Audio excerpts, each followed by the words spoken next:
of my hands. You look up. You look up. Sorry. And the sky is crowded. Tiny screens drowning out the span. I was happy with that one. Yeah, Very you happy should with that be. one. Yeah. Yeah, good stuff. And okay, hi everybody, welcome to the show. They're joining us. Hopefully, let's bring these folks up. I'm always very iffy about the whole like, can they see us? Is it going out? Is it working? If I drop out at any point, Johnny Million, you will have to pick up the slack and chatter because the fact that we're using Restream Studio means that I will disappear if my internet is crappy, but the show will go on. Oh, the show go on. That's when I'll pick up my cat and just be like, look at my cat. I got a cat. Fart noises. I'm good.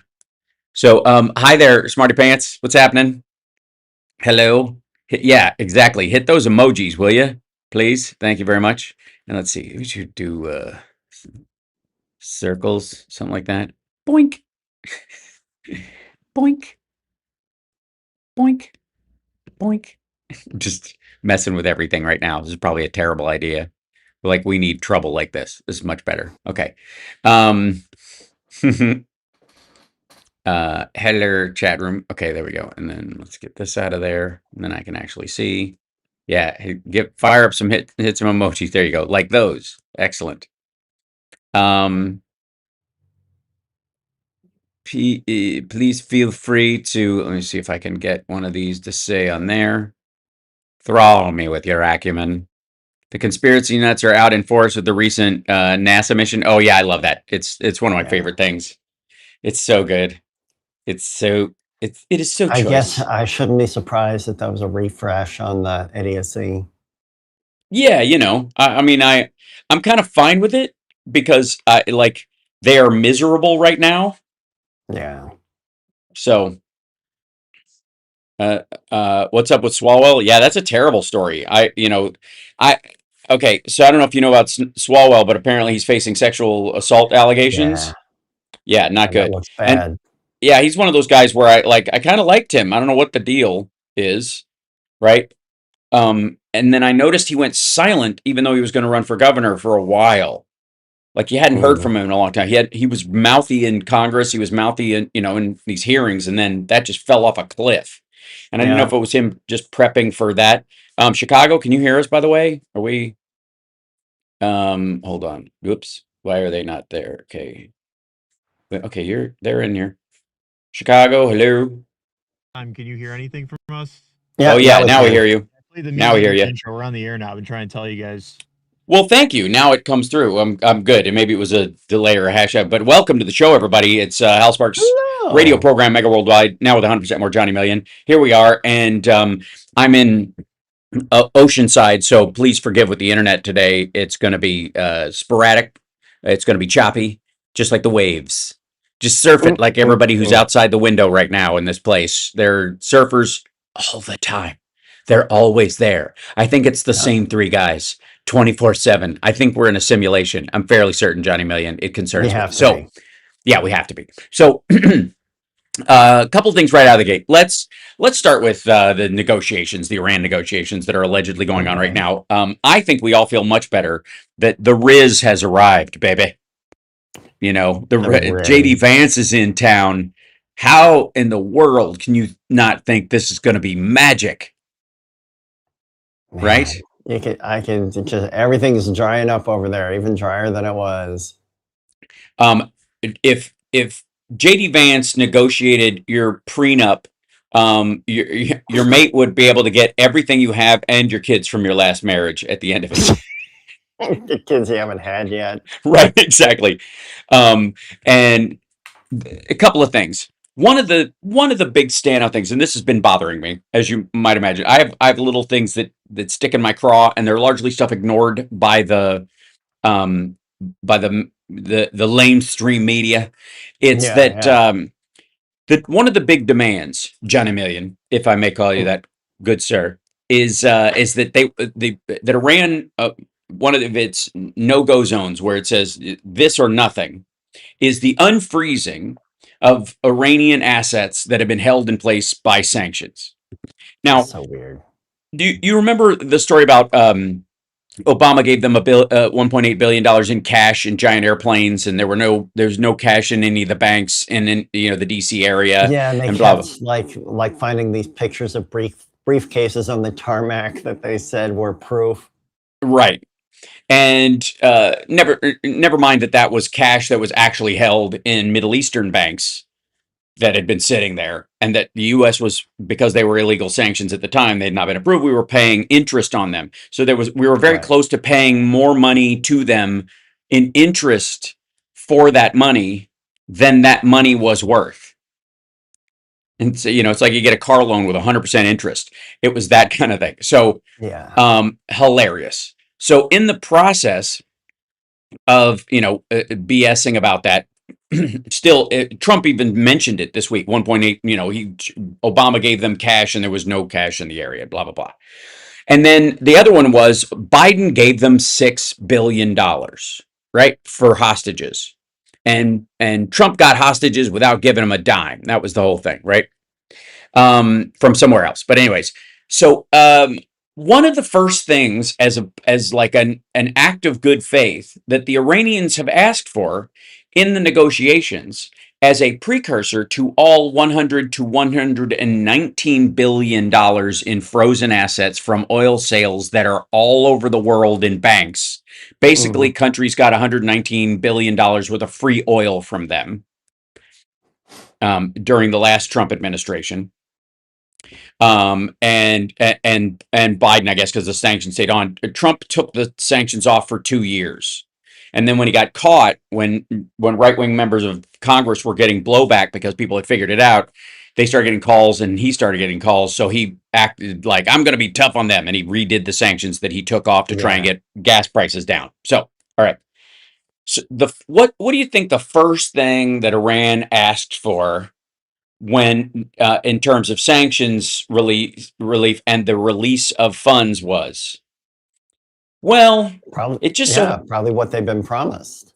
right. Well, it was $6 billion, specifically $6 billion held in a bank in Qatar. Now, why Qatar? Qatar doesn't buy oil from Iran. They sell oil and gas. Why Qatar? Well, because that's the South Korean money that Biden was going to give them for the hostages. Then we got our hostages, and Biden went psych, and the money stayed in a bank in Qatar, and it's been sitting there ever since. Biden tricked effectively the Iranians, and said, we're not going to give you this $6 billion. We're going to put it in a bank in Qatar. You can use it for humanitarian stuff, food and medical supplies specifically. And the United States has to approve every purchase. Now, I know Republicans will say that, well, if they don't have to spend their money on medicine, they can spend it on bombs, and that's always been the trade-off. So that's the excuse for starving people to death. But let's be abundantly clear. I'd like to read a quote, if I may, from the Iranians about this particular money. Let's see. There was there's tens of billions in blocked assets. 119 is the current number.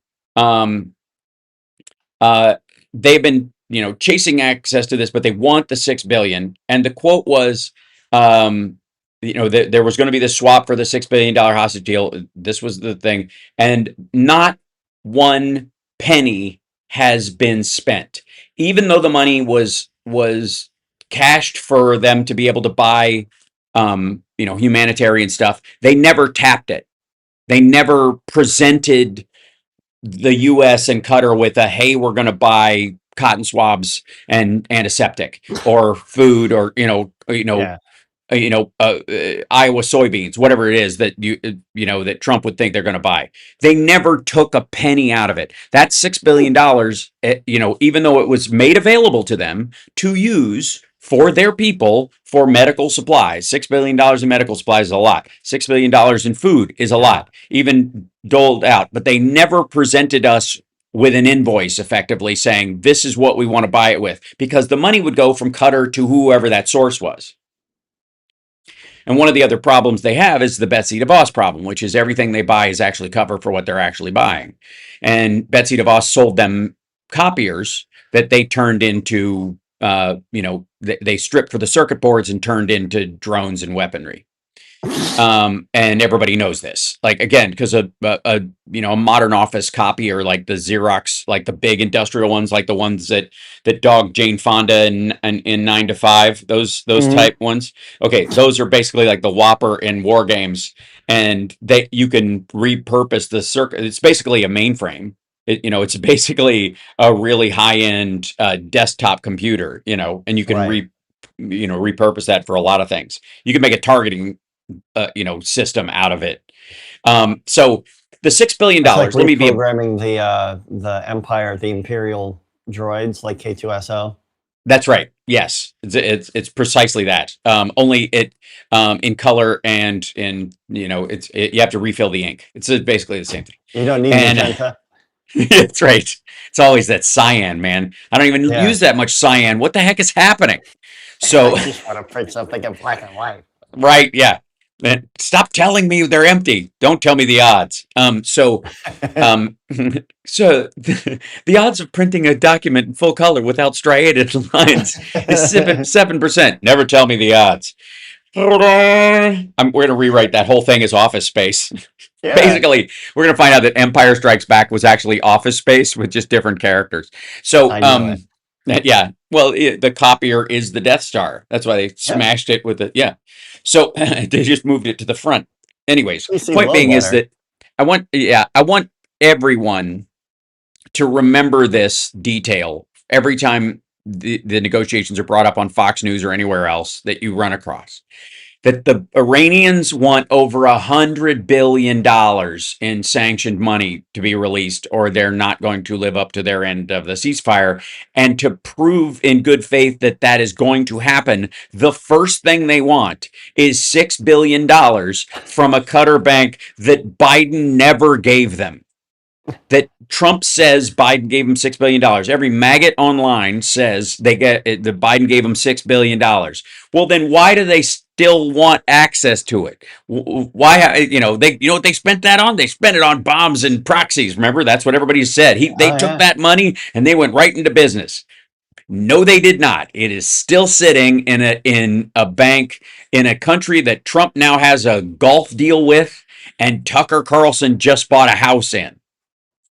It's in Qatar. Yeah. So let's take a break, and then I want to come back and talk about the economy. The economy. We'll be back right after this. It's the Hal Sparks radio program, Mega Worldwide.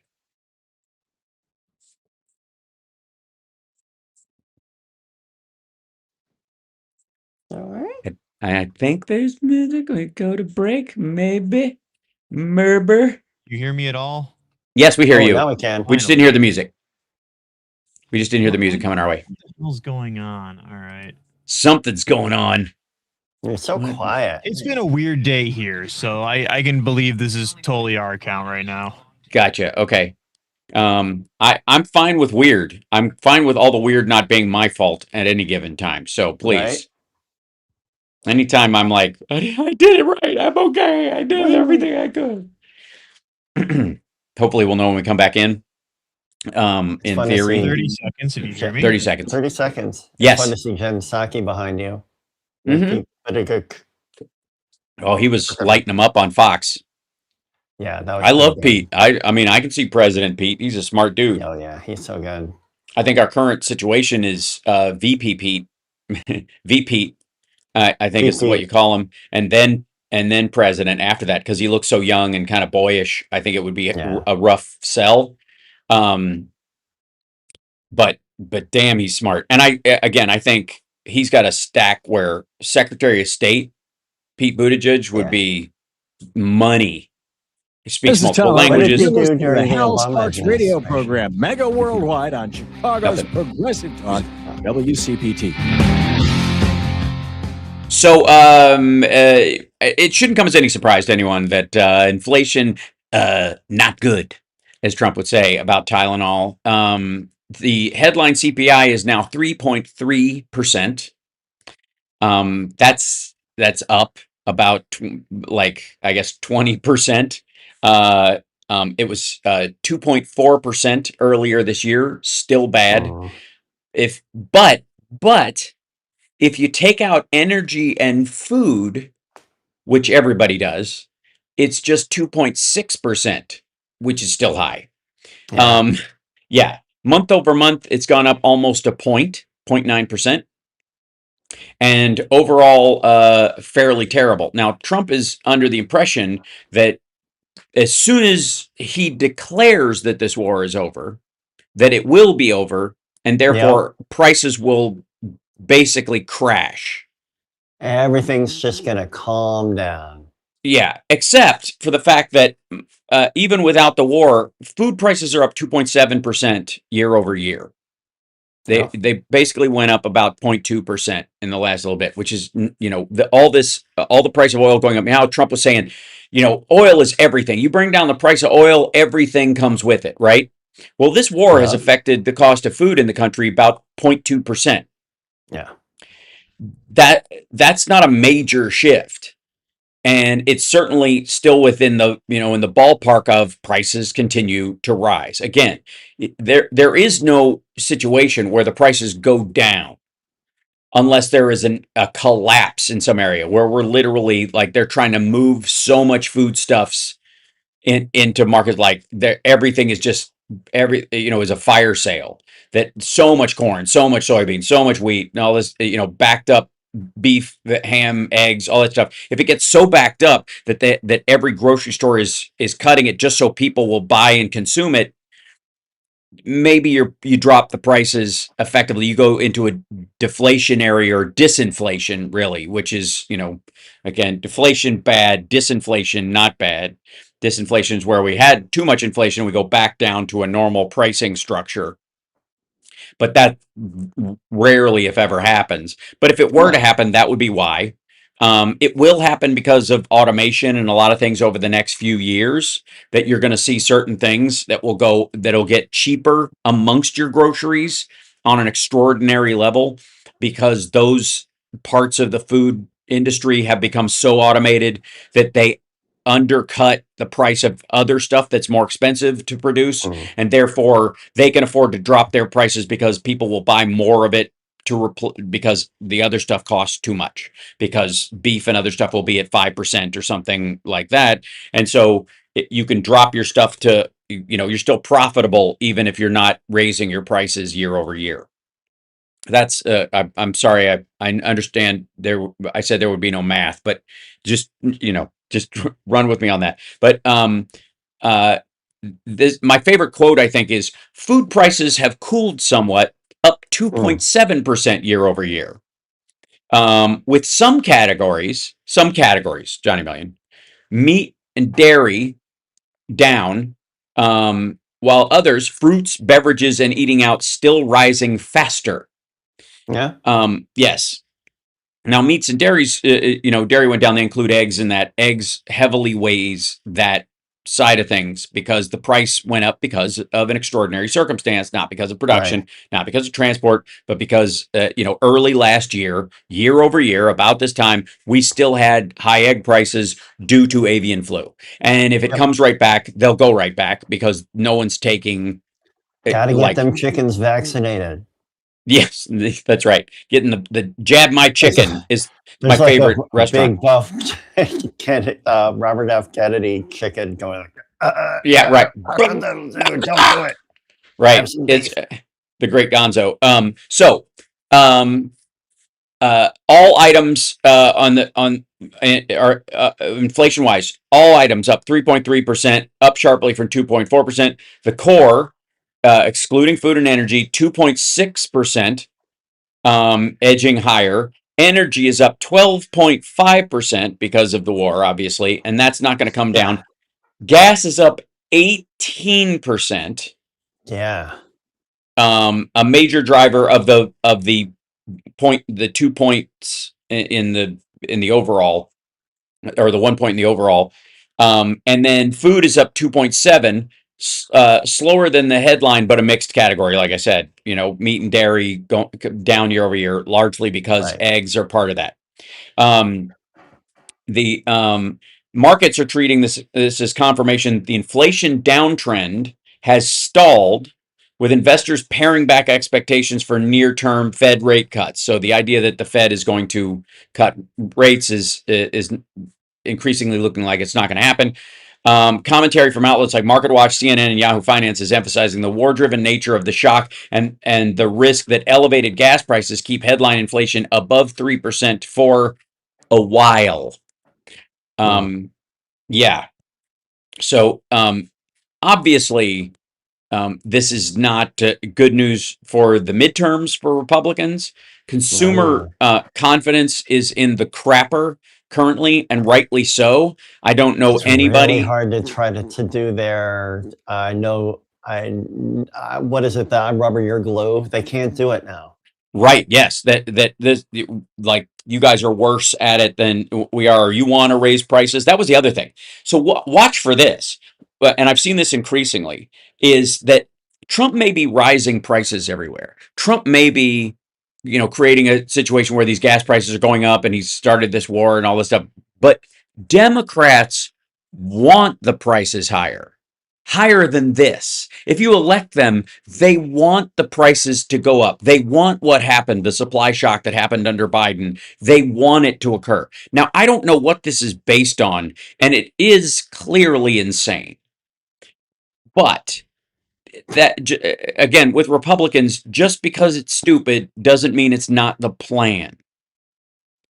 And increasingly, we are going to see this sales pitch that you think this is bad. Democrats want to make it worse. Because if you'll notice, every immigration crime that happens, or a crime involving an immigrant, is Biden's open border policy is the reason for it, right? That he let everybody in, right? This 25 million people.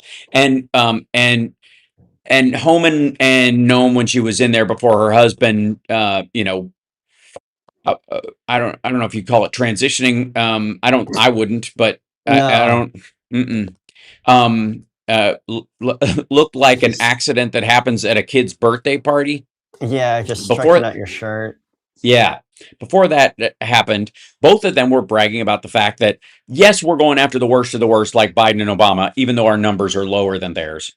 But just by getting into this country, you're committing a crime. You have broken the law, right? And therefore you're a criminal. There's no such thing as a non-criminal illegal in this country. That's the phrasing they've used. And that's straight out of Stephen Miller. That's the zero tolerance policy, right? That you broke into the country. B&E is a crime, whether you rob anything or kill anybody, it's still the act of breaking in is criminal enough, right? So if we treat America like a house. Channels. That's right. Or even if you tried to use the proper channels, but you were illegally kept out because of discrimination and, favoritism and money and whatever. So, I mean, there's a bunch of reasons.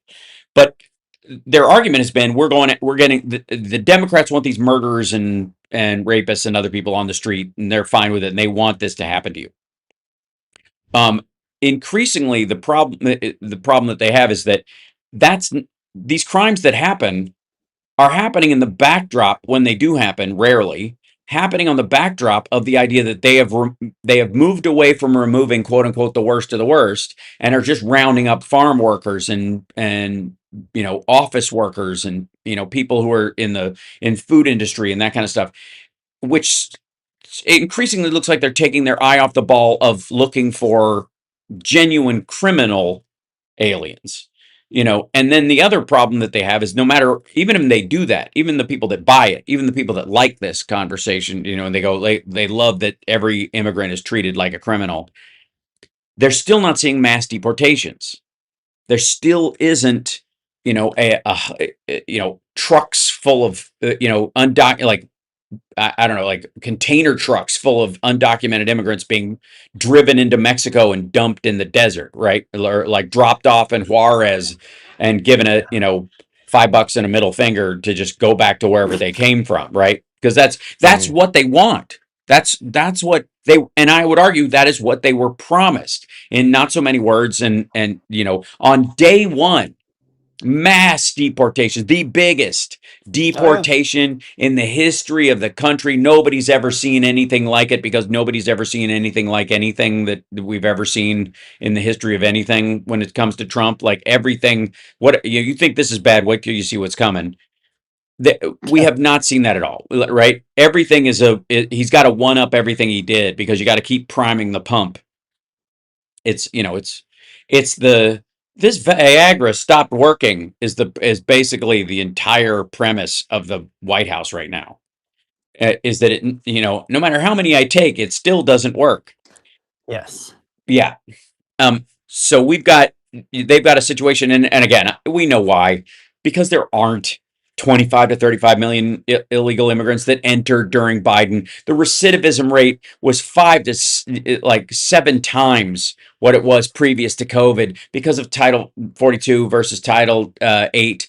If you're caught coming in on Title 8, which is what we're under normally, if you're rejected, if you try to come back in, you can never be a citizen. So people try once, and if they're caught, they leave and they can't come back in. So most of those folks go home, and those are the people who want a job. If under 42, if you get caught, they just eject you immediately. They're just like, nope, sorry, we're not taking anybody right now. So they process people just to keep a record, and then they send them back wherever they came from pretty quickly. So all the biggest mass deportations we ever had were at the border under Biden because of COVID specifically. Trump wanted to keep that part of it, but it became, again, if all of it happens just at saying no to people at the border, that doesn't quite fit what the Republicans want from this, what the maggots want from this. They want the people inside the country to be rounded up, the 10 to 11 million, which is a static number, to be rounded up. And the problem is, all those people have jobs. A lot of them have families. A lot of them, their kids are in school. Some of their kids don't even speak like fluent Spanish or Congolese, I guess, if it's Trump. They never grew up in the country that their parents came from. Right. So the idea, like, that's extracting cells from a living organism, as opposed to, like lancing a boil or cutting a wart off or some, external thing, or cutting your hair. No, it's just disassembling society. That's right. And again, maybe that's the goal. We got to take a break. We'll be back right after this. Speaking of disassembling society, Trump was threatening to destroy one entirely.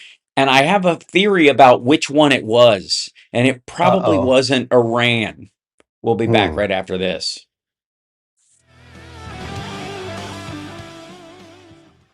Well, he's hurting our infrastructure.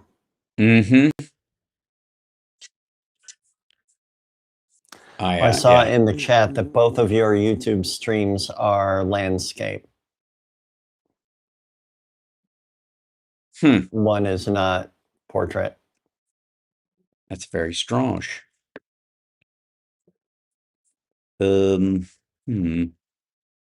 Curious. Why would that? What? How in the world? Is one of them like shaped? I guess not, because I don't see the thing. This thing's in beta when it does it. So let's see. Edit the channels.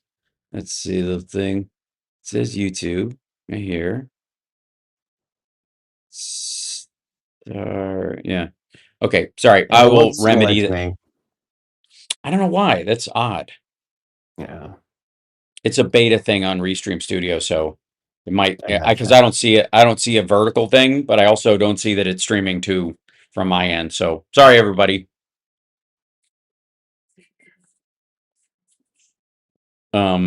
Yeah, that's odd. Let's try this. We'll survive.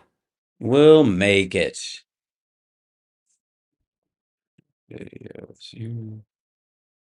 60 seconds. Thank you.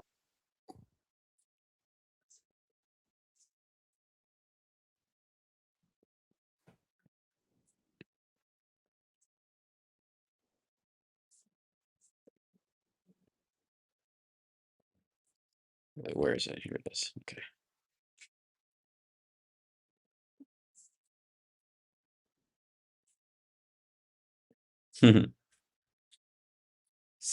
All right. So, have you seen Trump's latest truth sinkhole post? Maybe not. Look it up. Maybe I feel like you have to. You might have to Okay. read it for us. We have to do a Johnny Million book on tape.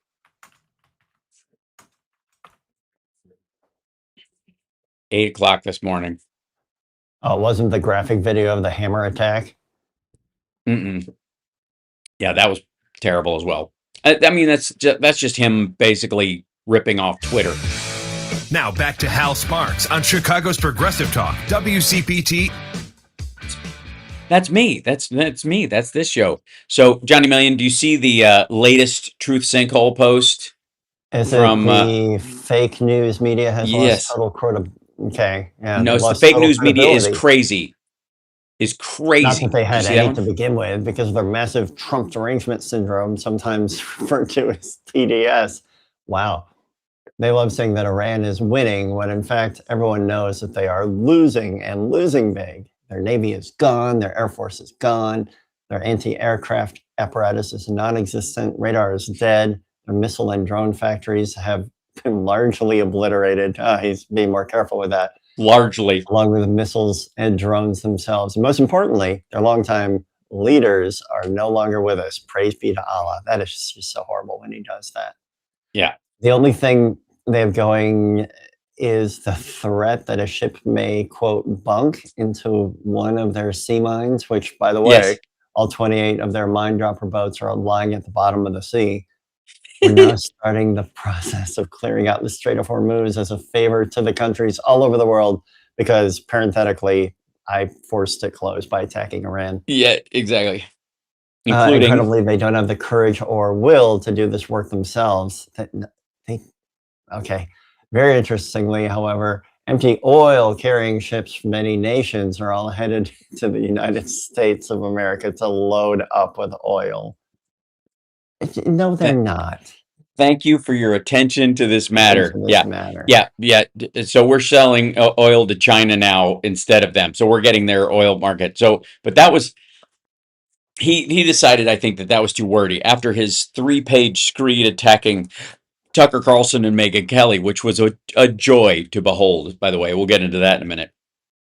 This is what he posted just a few moments ago. The fake news media is crazy. Or just plain corrupt, all caps.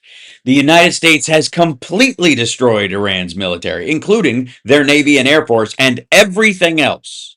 Their leadership is dead. The Strait of Hormuz will soon be open, and the empty ships are rushing to the United States to load up. But if you listen to the fake news, we're losing. President Donald J. Trump. So he basically decided that his people aren't going to read that whole thing that you just read. Yeah, that was a so lie. he did a Cliff Notes version of it. Let me get some talking points my folks can run with. I have a couple of questions that immediately come to mind, Johnny Million. One, how do you negotiate with a country if their, quote, leadership is dead? And it starts with a shovel. It does. That's right. Yeah. That's right. Dig them up and yell at them. That's what I would. Yeah. Cut to JD Vance sitting at a table across from 3 corpses. A decaying corpse. Right. Yeah. With just flies buzzing all around him. Him turning to Steve Witkoff and going, "How is it they still have more personality than I do?" Yeah. And also, why would you be negotiating with anybody if their military, their Navy and their Air Force and everything else was completely destroyed? What do you have to, I mean, when you say obliterated, right. It's obliterated. Wink, wink. I will say that there, this one of the biggest issues, one of the biggest things this week, and obviously one that may have triggered a myriad of defections from maggotdom, which is, of course, his threat to annihilate an entire civilization. I mean, when you lost, he lost Alex Jones and Megyn Kelly, like, for real and forever, it seems, this week. Now we'll see if it sticks. But Megyn Kelly swore up a storm on the air. For real?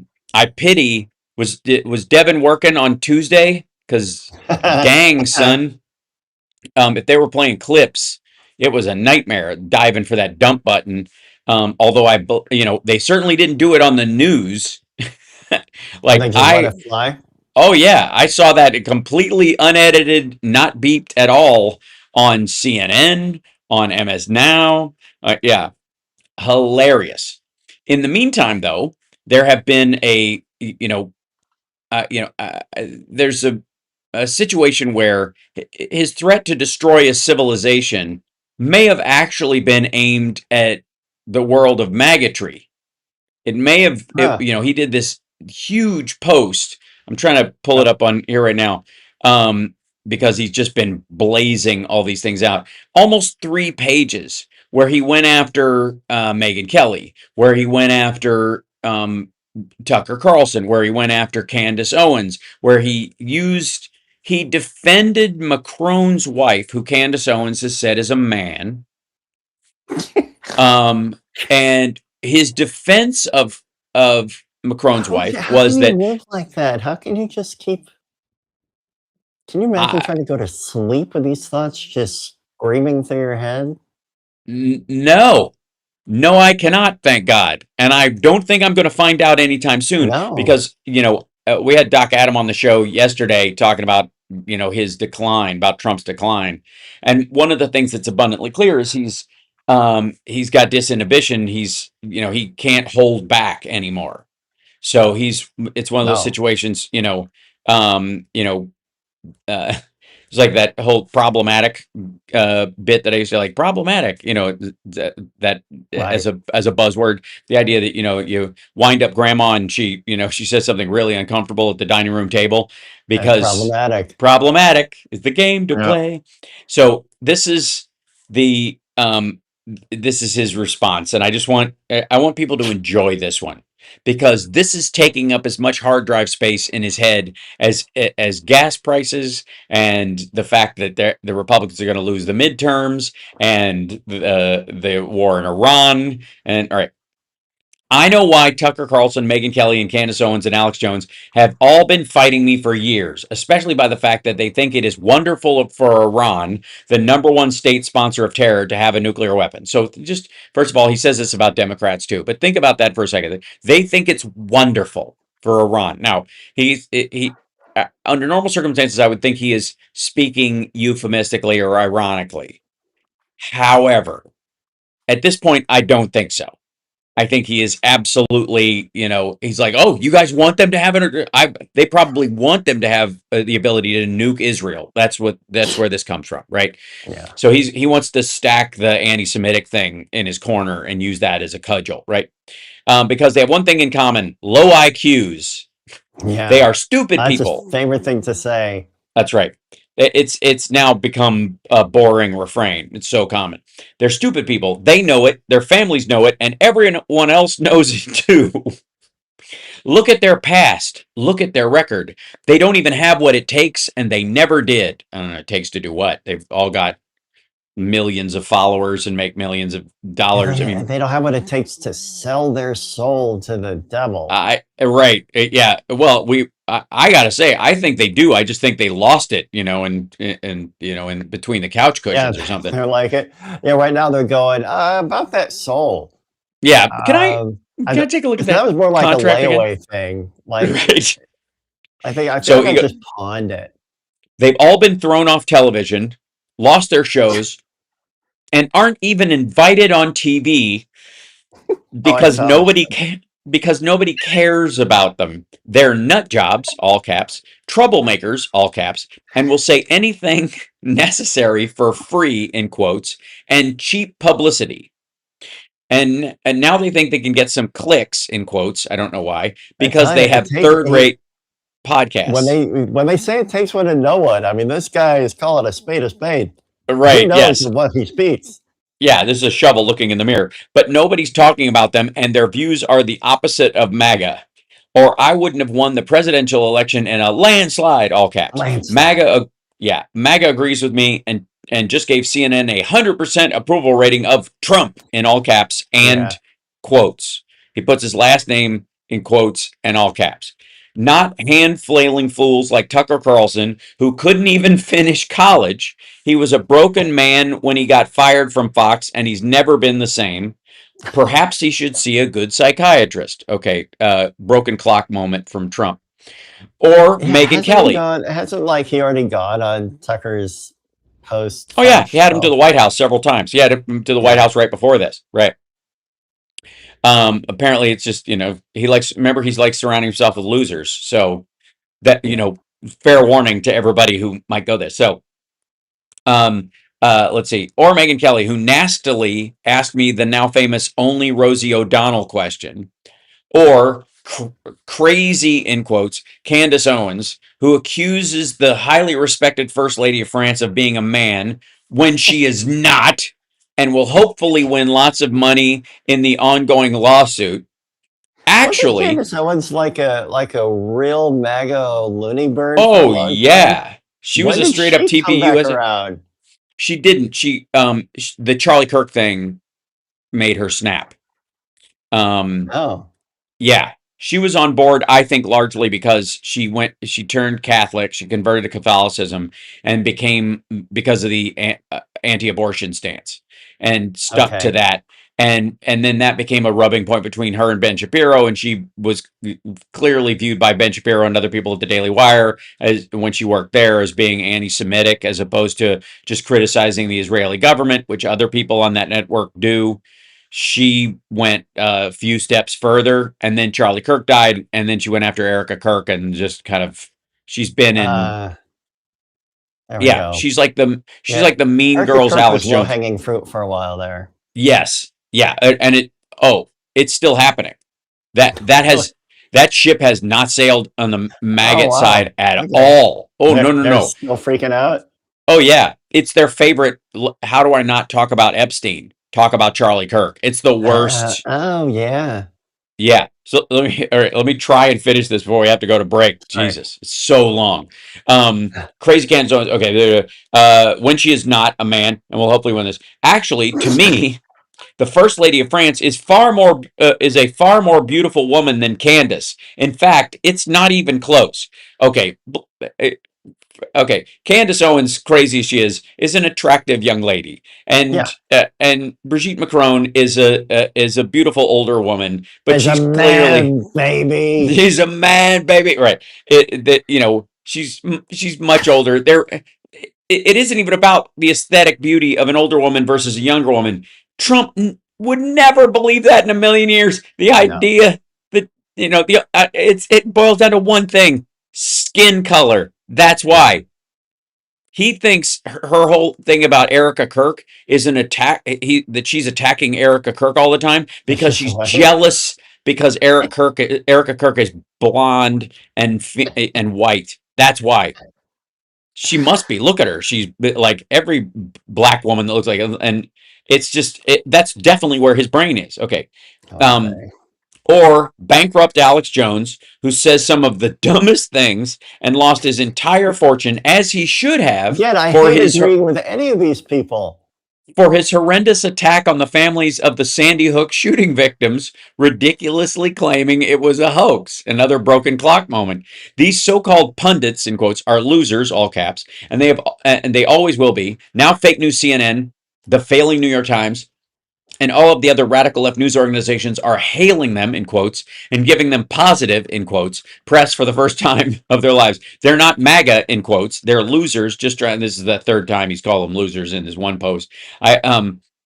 Just trying to latch on to MAGA. As president, I could get them on my side anytime I want to, but when they call, I don't return their calls because I'm too busy on world and country affairs.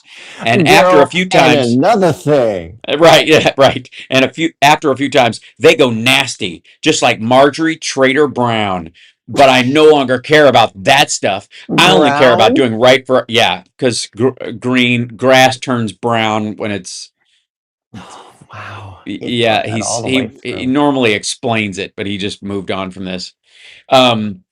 And by the way, the word brown in and of itself, again, a little on the nose on a bunch of fronts, right? Anyways, I only care about doing right for MAGA is about winning and strength in all caps, and not allowing Iran to have nuclear weapons. MAGA is about making America great again in all caps. And these people have no idea how to do it, but I do in all caps, because the United States is now the hottest country, and hottest is in quotes. This entire sentence is in all caps. The United States is now the hottest country anywhere in the world. President Donald J. Trump. We got to take a break. We'll be back right after this. I think MAGA is the civilization he was threatening to destroy, and I think he went through with it.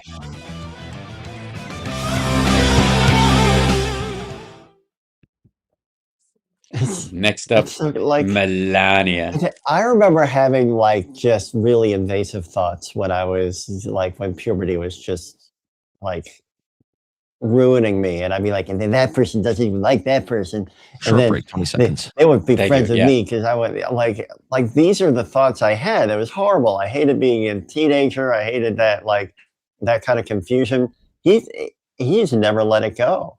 Never. He's got the brain of an eighth grader. Yeah, it's just for real. It is. It's the brain and the motivation. This is Damian Perdue of Think Theory Radio. Saturdays at 6 p.m. You're listening to Hal Sparks' radio program, Mega Worldwide. Okay, now we move on to the unforced error part of the program, where all of us in the middle of this, with the Iran war, ceasefire, civilization, obliteration, the White House clearly knowing that the economic numbers coming out this week were going to be terrible, that gas prices are up. You got enough. They got plenty of fish to fry. Out of seemingly nowhere, which again we'll talk about why it's not. Melania Trump doesn't just release a statement kind of under the radar, just put out a written statement and call it a day. She walks out to the same podium the president uses in the same hallway where she just walked with a robot last week, and puts she walked with the robot. Yeah, they had one of the figure threes walk out with her and speak, and it was one of the male-bodied ones, and they gave it a female voice because they're empowering women. And you're like, dude, what is a woman? Oh, no. What's a woman? Why can't you just answer that question? What's a woman? Yeah, right. Well, it's definitely not a male mannequin with a female speaker in it, dummy. Just so stupid. So a lot of you remember when I was out here last, I was with a robot or a himbot, if you will. Mm-hmm. The Himbo 5000. Hello. With the muscles and the sweating and the blonde hair and the thingies. The very masculine voice. Yes, right. So she could have just, for God's sake, she could have just released a written statement and gone about her day, but she had to just leave it alone, or just don't hang out with a predator. Well, we'll get to why she felt the need to do this. I am curious as to why. I keep seeing these theories kind of come and go. Okay. Let's just start with no public statement is under oath. Let's just start there. That anything said in at a podium or at a press conference is not the same as something said under oath. Oh yeah, I don't stand by anything I've said on this show.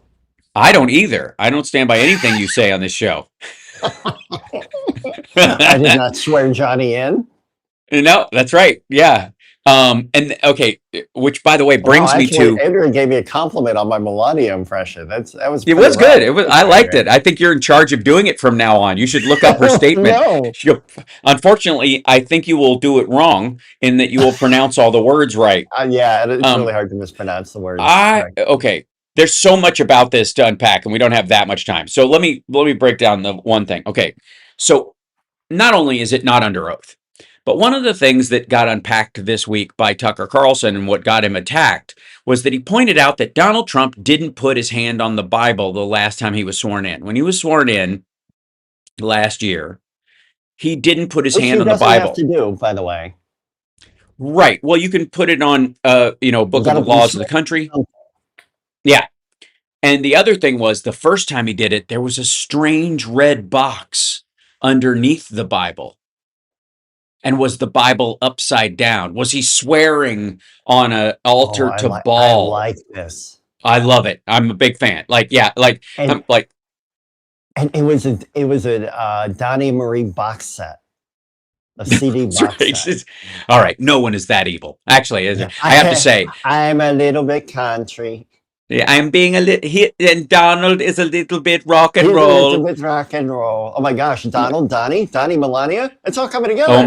Oh my God, Donald and Marie, oh my God, we're living in some sort of 70s time loop. I knew it. So, oh my God, so that became a thing. Like people started noticing, like, oh, Pam Bondi came down. She tried to speak without going under oath. And then when they called her in to speak under oath anyways, Trump ditched her.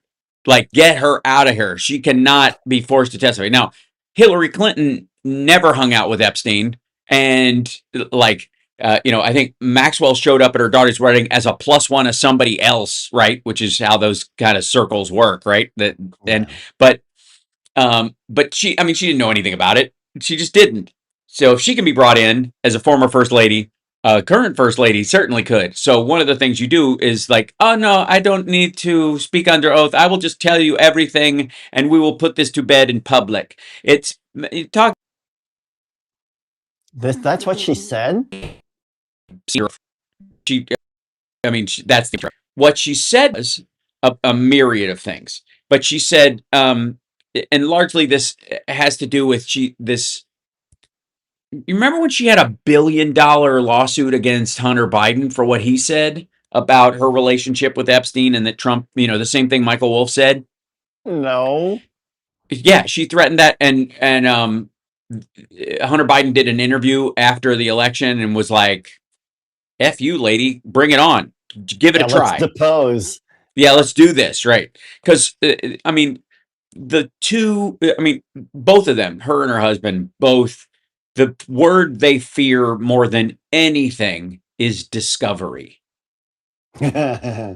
Because that's what happens in these cases. Once you are going to say you're wrong about this, you had no right to say this about me. If somebody can go, that was my opinion, Your Honor, or I have good evidence that this is it. And the only way you can refute that evidence is if they have an email of yours that they added words to or modified, you can show them the real email and say, this is the actual one that was sent, and I have a receipt for this, or whatever, or the letter that I sent, or this picture was cut, cropped. Here's the original, right? You can do that. That's the discovery part. But they can also go, was that the only picture from that? Because it looks like you took a bunch of them and you brought in this one, but this is actually cut from another one, Your Honor. We'd like to see everything on that camera roll. That's where this goes. This is why all of these cases die before they ever go to court. So one of the, I honest to God, I don't know why she thought this was a good idea. She went. She said a lot in this. The lies linking me with the disgraced Jeffrey Epstein need to end today. Individuals lying about me are devoid of ethical standards, humility, and respect. This is why Trump said I didn't know she was going to make the statement, but it sounds exactly like him. Yeah. I have never been friends with Epstein. Donald and I were invited to the same parties as Epstein from time to time, since overlapping in social circles is common in New York City and Palm Beach. I got news for you. I know a lot of people that live in New York, and some of them, showrunners and people like that have pretty decent money about them, and they were never invited to these parties. They never, They never go like, I bumped into Howard Nutlick at a party and he invited me to this other thing, right?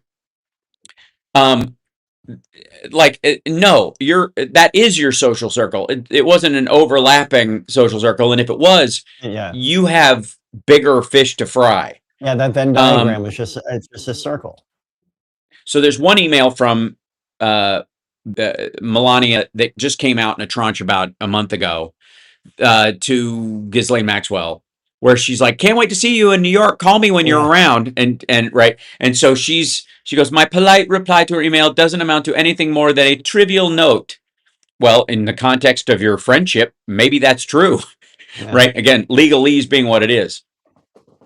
One of the things that she refers to their conversations, and I don't know why she thinks this is a win. These are the words that stood out to me. As casual correspondence. Sorry, you were having casual correspondence, which assumes regularity. I've never had casual correspondence with someone I've emailed once. Like, I would never define it as such, right? You would only say casual correspondence if they were basically a lazy pen pal that you talk to fairly regularly, right? That they emailed you and you emailed them back, and this happened several times. There's no such thing as casual correspondence once. What are you talking about? Which means they're just trying to get ahead of something. That this is the straight up Roy Cohn situation where something's about to drop, and Blanche is doing everything he can to stop it from coming out, but it is not going to work. There is a law that, whether he follows it or not, will be followed at some point, especially if Democrats take the House and the Senate. If you guys want to see these people go away, the only way to do it is to vote for the D in your district that can win the seat. Period. End of story. There is no other recourse. Casual correspondence. What the? Get GTFOOH. Huh? Yeah. It's stunning. All right. We're going to take a break. We'll be back right after this. It's the House Sparks Radio program, Mega Worldwide.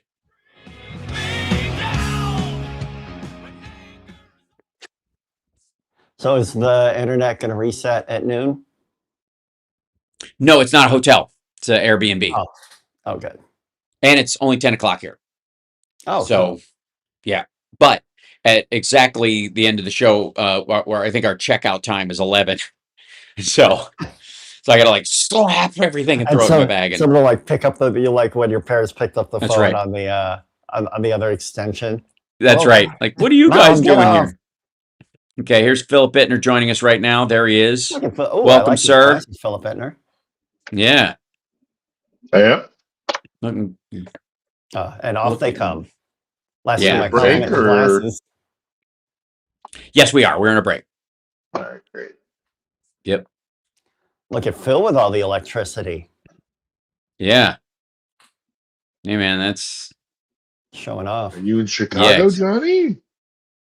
He's in his tech billionaire this is my backdrop. It's my vacation spot. Yeah. I wish. Yep.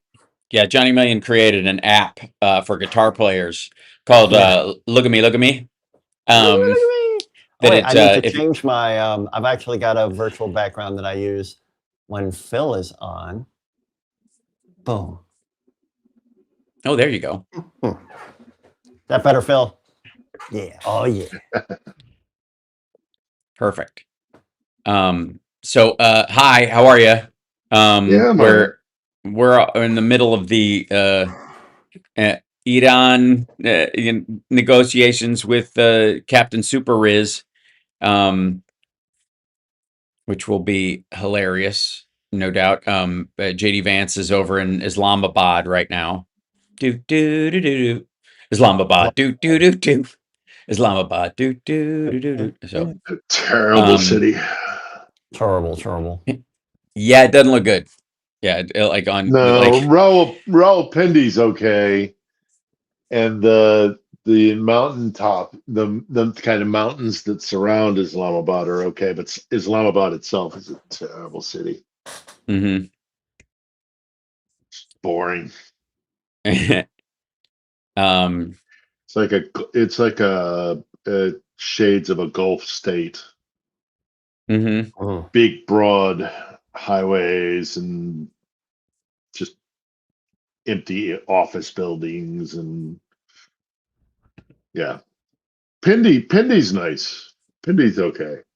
And the restaurants overlooking Istanbul, or I'm sorry, Islamabad are they're okay. Good barbecue. Good Barbecued barbecue? what? Mostly lamb. Mm-hmm. Mostly lamb. They don't do lamb or chicken. They don't do Mm-hmm. cow. And of course, Mm-hmm. being Islamic, they don't do pig. So Mm-hmm. it's Missing out. I've heard that so many times. little I don't do kebabs. pigs. Whatever. Yeah. You're lost. Yeah. By the way, a couple of things. Ukraine has advanced on 4 front lines. I mean, and then I guess the Easter truce, right up until the Easter truce started, sort of. Kremlin says it's on, but it's not really. No. I guess it's hard to say. Thank you. No, it's not really. Right. I was fairly certain that was the case. Yeah.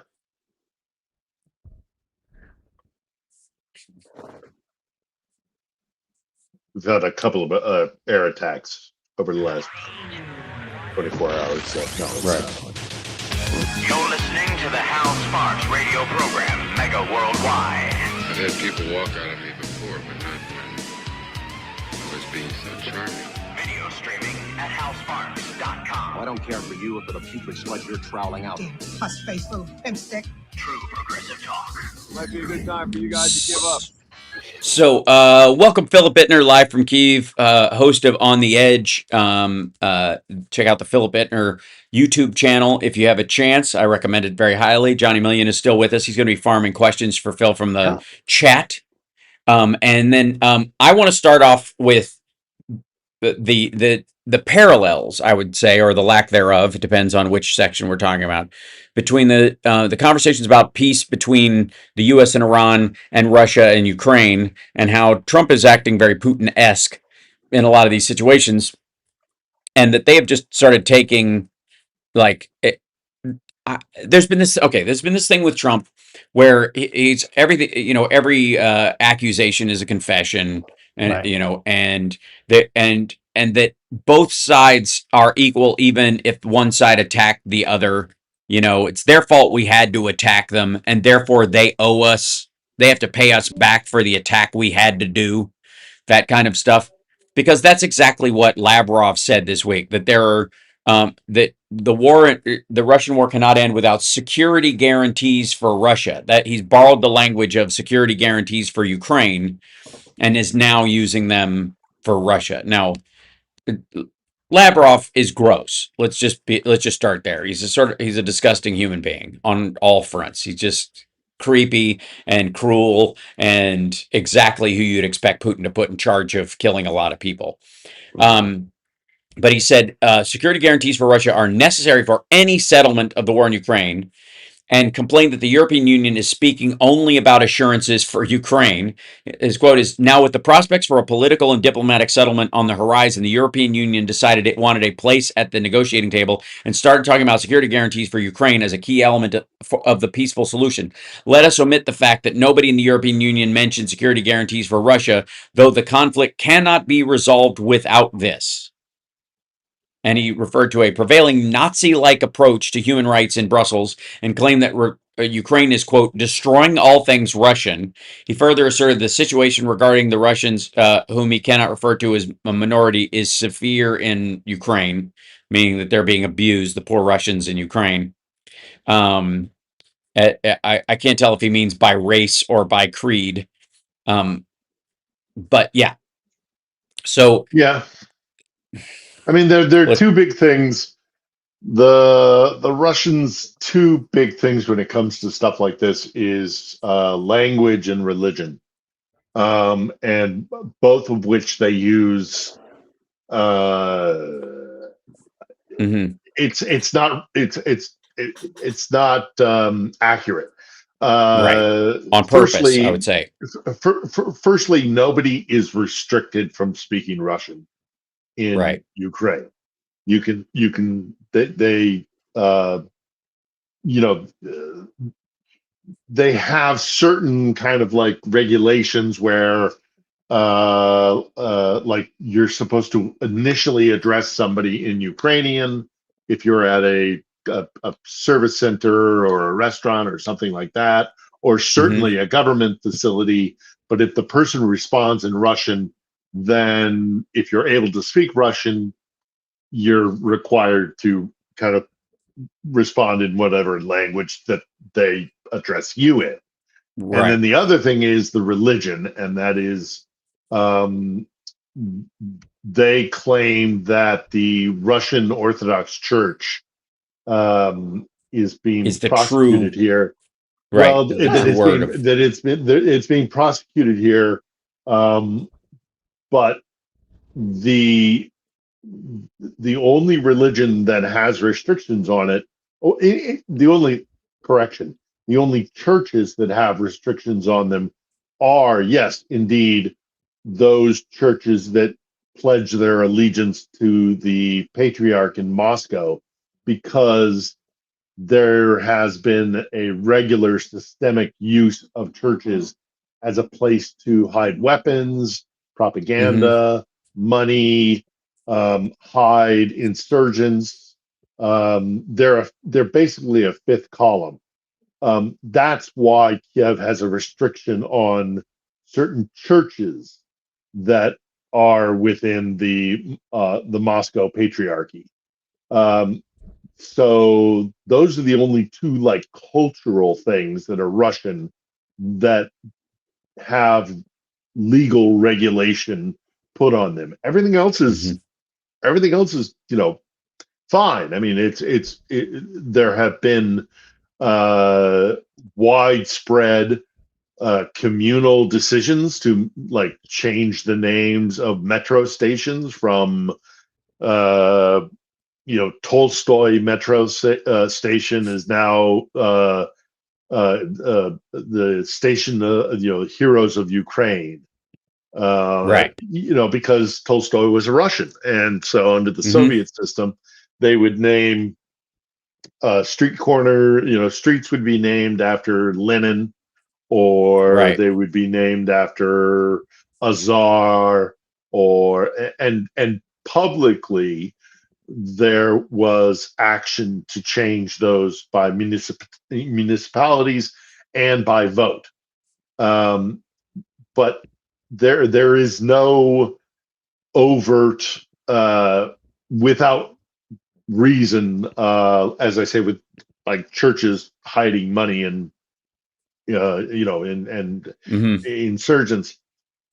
There's no legal precedent to shutting down Russia or Russian culture or Russian history. Right. Most of those things are done by kind of communal decision.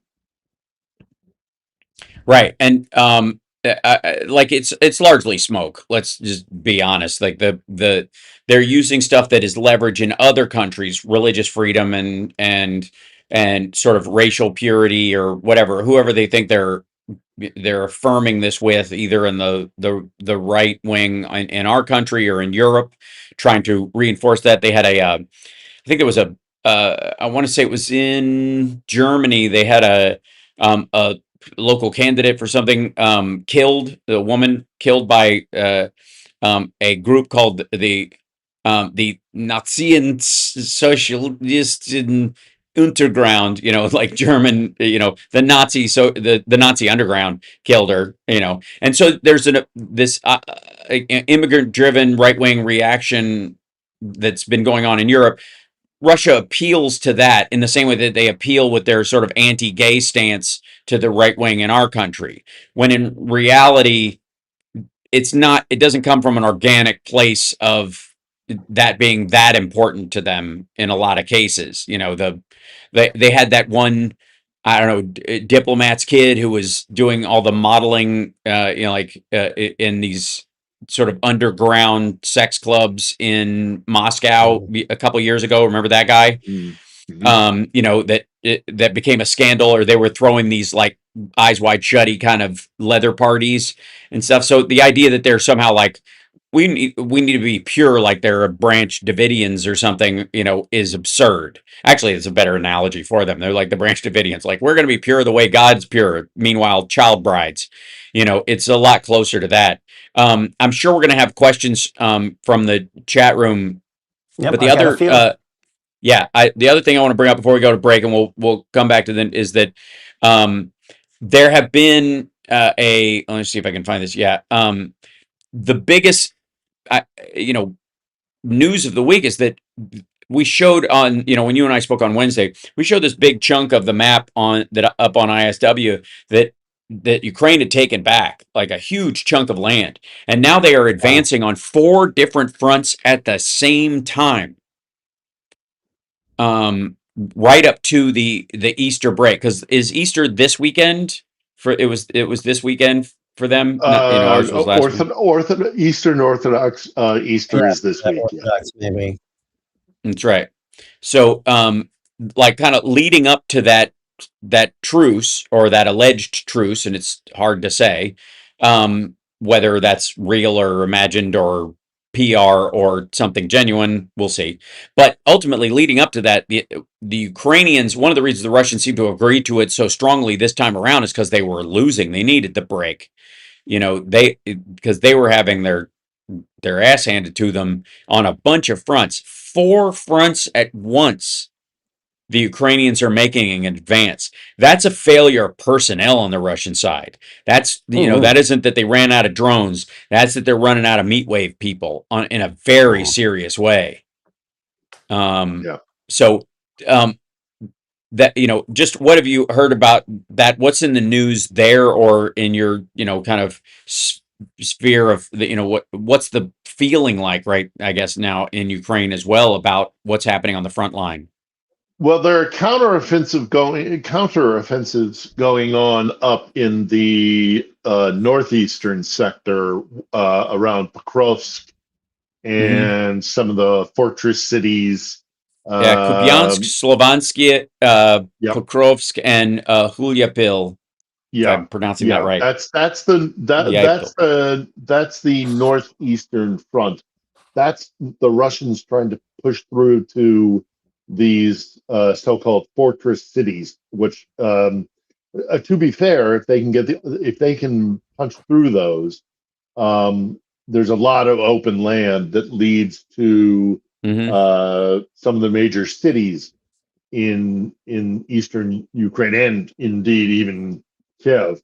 But the Ukrainians have actually been very proactive in creating trench lines that, should that happen, that it won't be as easy as it may have been 2-3 years ago. Even Zelensky made a point, was it Zelensky or the head of the army, Zaluzhny, who said, this is not, the situation is not the same as when the war began.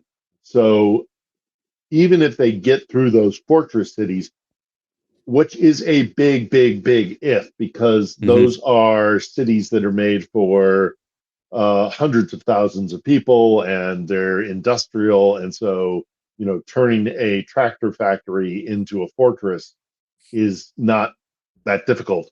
And then the other frontline areas are down in the southeast, where the Ukrainians have been on the offensive, not counteroffensive, but straight up offensive, trying to push towards the Sea of Azov, which would cut off the land bridge from mainland Russia to the Crimean Peninsula. And if they're able to do that, then I think that's when the bridge comes down, because there's only 2 ways to support Crimea, and that is by the land bridge or by the Kerch Strait Bridge, which is very problematic because it was built with a lot of corruption and shadiness and bad engineering, and Putin wanted it made quick, so it was made quick but not good. And if they're able to do that, the land bridge that goes along the eastern seaboard of Ukraine, along the Sea of Azov, and the bridge, which is it is only up as long as the Ukrainians are biding their time and keeping their powder dry, because they have the capability to do it.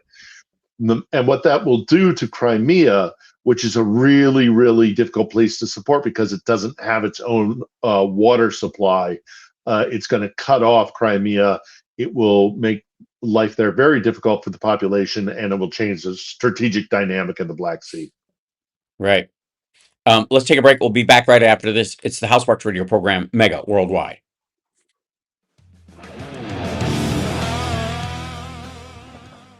Yeah, it was there are a bunch of areas where ISW has been pointing out the fact that there are a lot of areas that Russia claims it has, but there's no evidence they actually do via satellite imagery. So it's really just them insisting, but they don't hold the ground. Yeah, and a lot of it is also ground that's just open field. There's no real strategic advantage to it until you start getting to roadways or cities or things like that. So, yeah. No, they're not. They're losing. They're going to lose the war. Yep. Yeah, and we've known it for a while. Right. Yeah, they've been hitting that. And maybe Trump is in the Epstein files. Yeah, maybe so. People have to come to terms with. Stand by, coming back. Thank you, Doug, in the chat room. Appreciate that. Now let's get back with Houseparks radio program, Mega Worldwide. So I know we have a lot of questions from the chat room, so let's grab a few, Johnny Million. What do we have?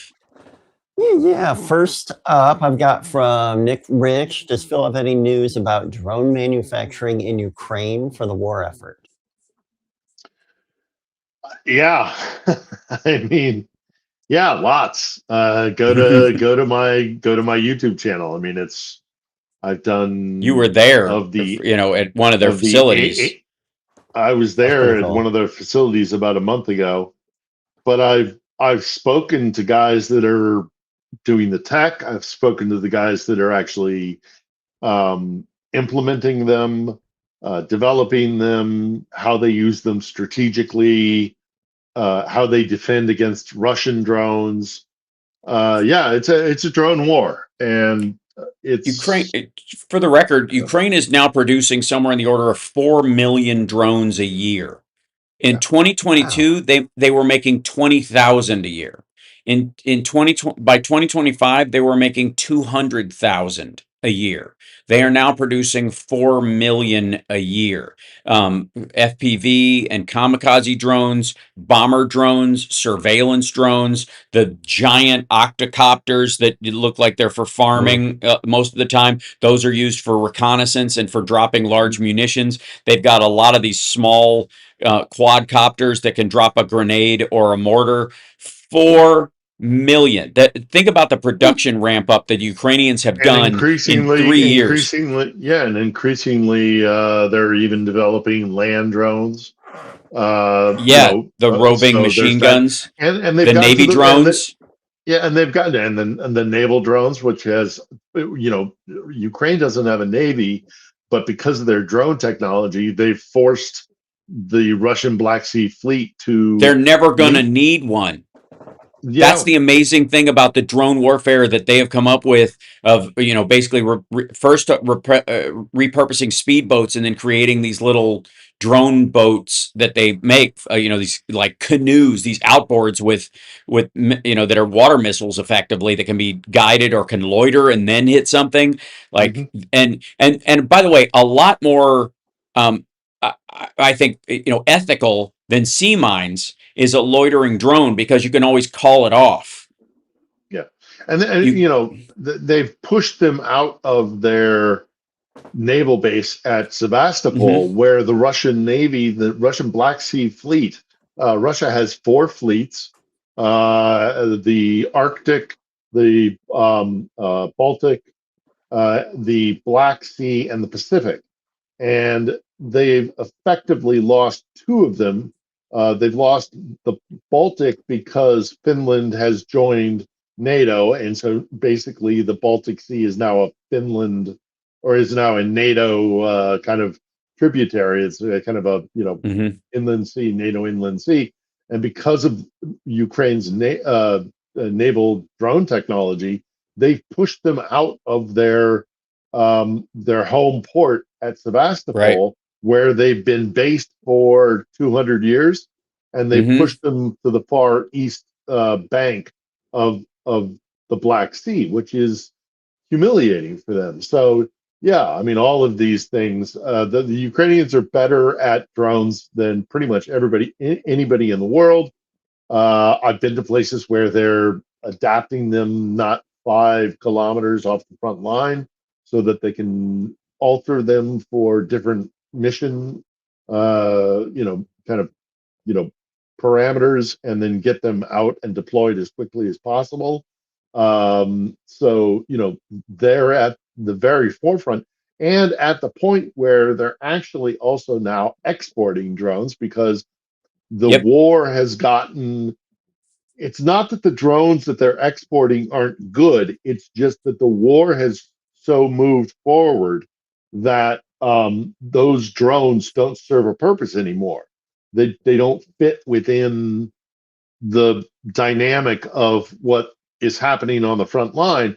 So they're starting to sell them to other countries, including the Gulf now during the crisis in the Gulf. So, Ukraine is increasingly becoming a leader in military industrial production, and replacing America in many ways. I think it's called Viri Drones. It's one of the big companies there, or whatever. They're sourcing 80% of what they use to make them in country, which is more than almost any other drone manufacturer in the world, including Iran. That they're making most of those things there because the Ukrainians have the capacity, for example, to make 2-stroke motors. And they can make their own version of Shahed if they wanted to fairly easily. They're using electric motors almost exclusively just because they're one way. And one of the things about an electric, a gas motor or whatever, it's noisy, but also it's heavier and therefore, changes the shape of the entire apparatus. And so they, but if they, they make those, they make, loiter drones and kamikaze drones, the bigger ones.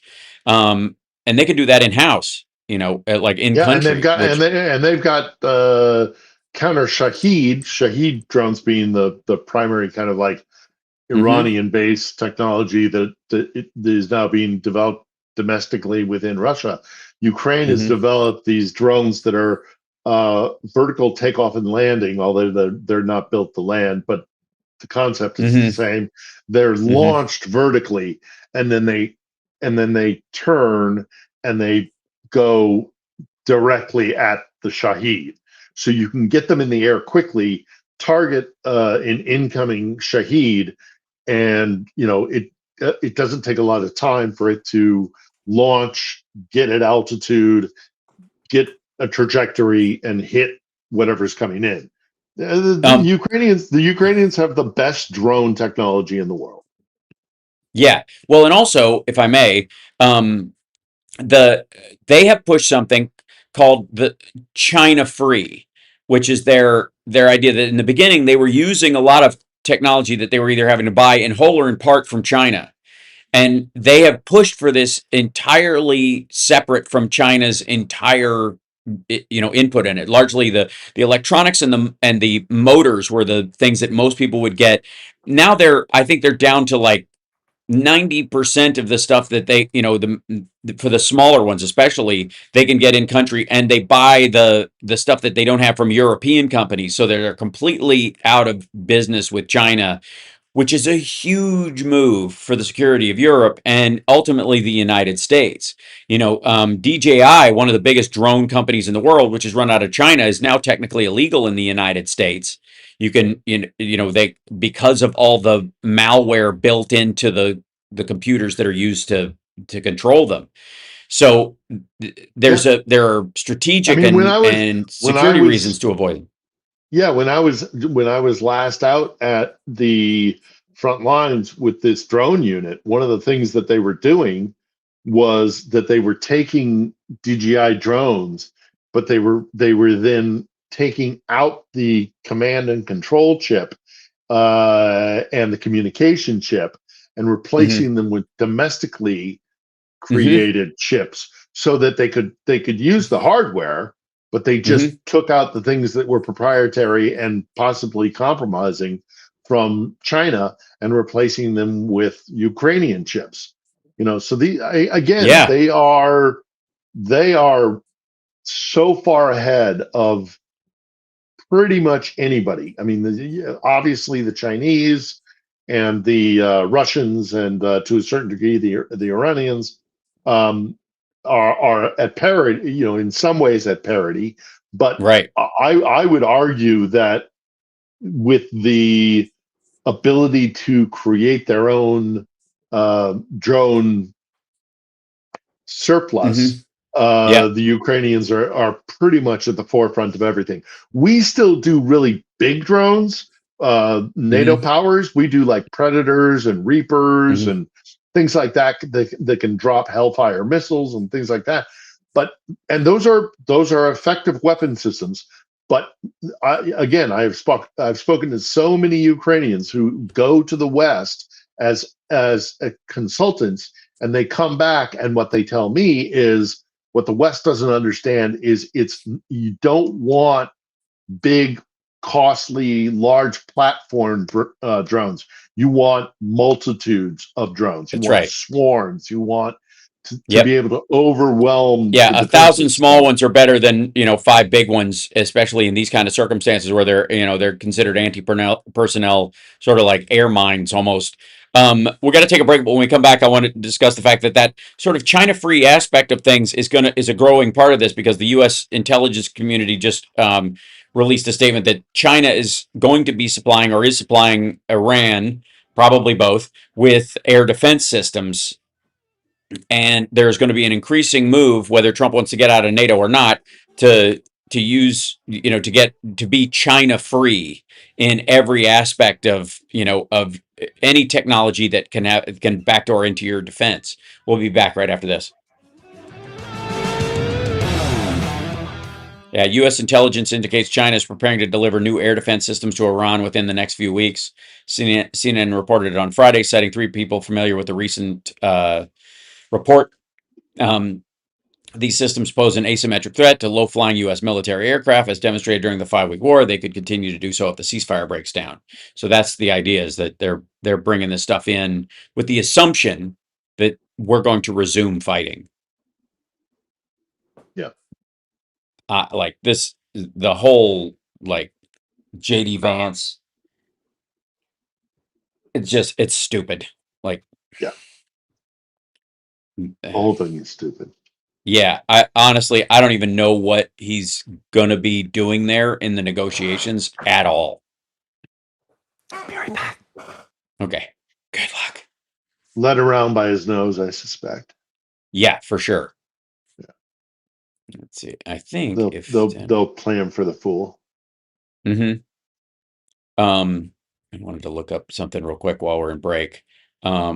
By the way, hit the like, share the show. I forget, whenever I'm scrambling against the internet, I always forget to say that. So thank you guys so much for the super chats and the support and all that. Johnny will be back in just a moment. And in the meantime, let me look at this. Yeah, live, there are currently high stakes. I love how everybody refers to this crap. High stakes talks. Sources say U.S. delegation led by J.D. Vance met directly with Iranian officials in Pakistan on Saturday, marking a significant moment for 2 countries that have typically held high-level talks through intermediaries. The first phase of negotiations has concluded after officials exchanged written outlines of key issues. We already had a written outline of key issues. That's what got them there in the first place. Oh, we got an outline. Great. An outline. Jesus. Okay. And 2 U.S. Navy vessels have begun clearing mines from the Strait of Hormuz. the military said after Trump slammed other countries. Back in 20. Thank you. Thanks. And Israel's ongoing military campaign against Hezbollah has threatened to derail peace efforts. Blah, blah, blah. Yeah, we know this. Israeli and Lebanese diplomats plan to meet next week. Although they're not really bombing Lebanon, they're bombing Hezbollah in the intermediary. Like, welcome back to the Hal Sparks radio program, Mega Worldwide. Welcome back. So we got other questions, I have no doubt, Johnny, but I was giving everybody during the break a couple of like updates. The first talks have concluded in Islamabad. We have, no surprise, everlasting peace in the Middle East now. It's done. The Riz has spoken. JD Vance, brought his big boy pants and sat down with these folks and gave them what for. And so after all this, we, I don't know if you know this, we now have a written outline of something that both sides want, maybe. It's literally the first phase of negotiations has concluded after officials exchanged written outlines of key issues. That's what we had last week. We had a 15-point list. They had a 10-point list. That was the outline. This is such a waste of time. And because I don't even know if Trump wants it to succeed. This is getting into Putin-esque territory, where you want these things to fail, so you have an excuse to keep bombing. Right. And then the JCPA was the Joint Comprehensive Plan of Action. I was there for those negotiations, and they were so difficult. Yeah, but I remember the night that John Kerry came in, and they'd come to an agreement, and he'd come in to basically ratify it, and it was done. It was done. It was finished. We could go and monitor their facilities. We had access. They promised not to develop beyond a certain level of enrichment for weapons grade. Yep. This was resolved. This was 100% resolved. But because it was an Obama deal, Trump just couldn't let it be. Yeah, it couldn't stand with his name on it. He just basically wants to scratch it out, do the exact same thing, put his name on it, but after some macho bombing. Worse. Yes, of course. The talks between Iran and U.S. have entered, quote, the expert level stage, in which committees specializing in economic, military, legal, and nuclear issues meet with each other. Iran's government posted on X this afternoon. Negotiations are continuing to finalize technical details. The Post added, Iran's delegation contains 71 people, including negotiators, experts, media representatives, and security state-affiliated outlet Tasnim reported. While the U.S. has also brought a full suite of experts on relevant subject areas, a senior White House official said, we have 6 people there. A full suite. We have 6 people. And none of them have the ability to okay anything. Like, to just give the go-ahead on any of this stuff. Like, they still have to, get Trump's kick in on even stuff he's agreed with yesterday, because he might not agree with it today. It's so gross. Let's grab another question if we could, Johnny. Yeah, I've got one here from Tim Farrell. What do you know about the livestock cull in Russia and its impact? Reports are sketchy, but it appears massive. Yeah, they have they have some sort of disease. They've got crazy Ivan disease, mad cow disease. It's not foot and mouth. It's not beef based. It's I think it's chickens actually.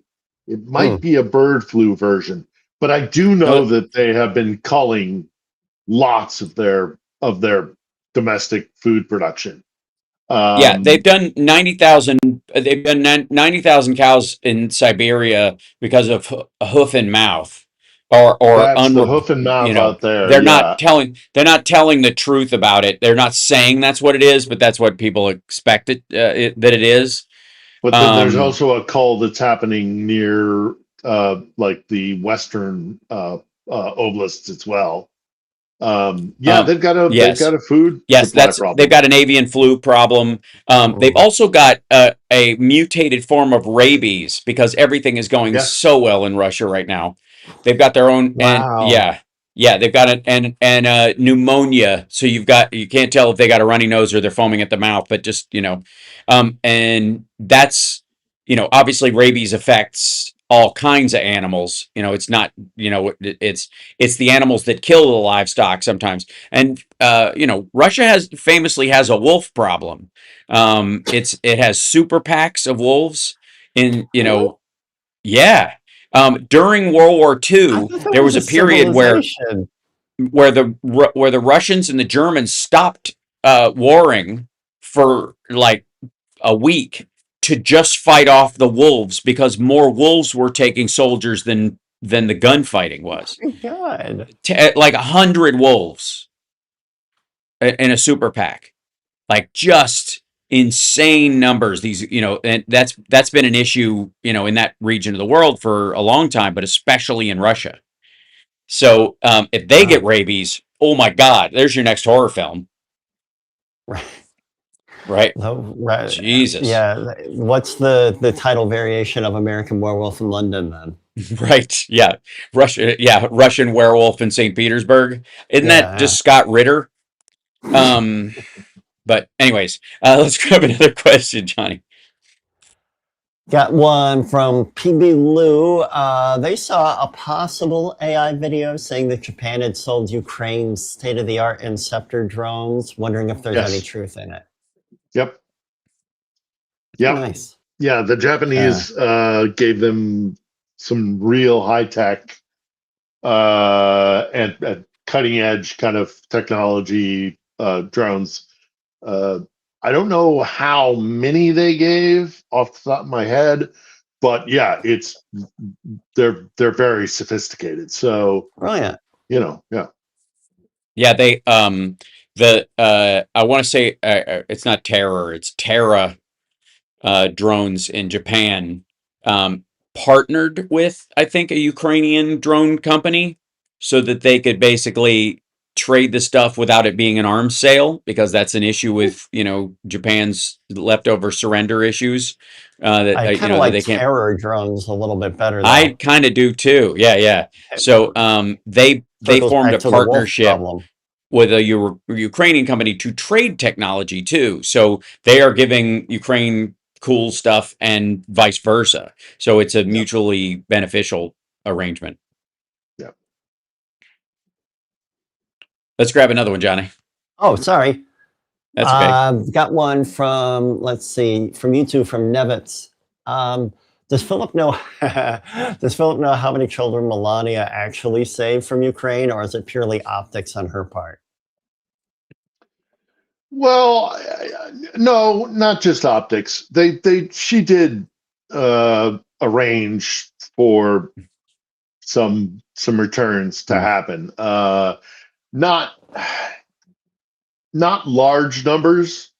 Again, not optics, but kind of symbolic. It wasn't significant in terms of wasn't thousands. And Russia has taken thousands of kids. So, she kind of, look, God bless those families that got their children back. Right. That's great. Right. It doesn't matter. No and also, she could be the face of something they intended to do anyways on an international stage to try and throw Trump a bone, make her look good. Like it's debatable about how many she actually had any part in, but again, if it happens, it happens. Who cares? Yeah. All right. By the way, just to before you grab that one, Johnny, Iran has officially threatened to attack any U.S. military ship that enters the Strait of Hormuz within 30 minutes.